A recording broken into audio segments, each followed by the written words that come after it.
قررت النيابة العامة بهولندا متابعة مغني الراب المغربي الشهير علي باء بتهمة الاعتداء الجنسي، حيث فوجئ بحر الأسبوع المنصرم بعدم إسقاط الشكايات الأربع الموجهة إليه سابقا.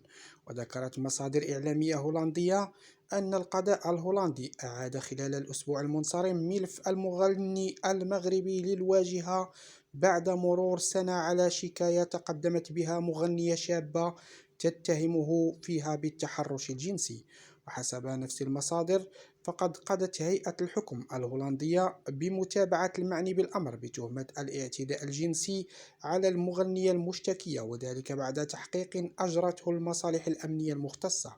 وصرح المعني علي باء في منشور على صفحته على الإنستغرام أنه سعيد لأن النيابة العامة أسقطت إحدى القضايا الأربع المرفوعة ضده، لكنه مندهش من متابعته بتهم الجرائم الجنسية الثلاث الأخرى.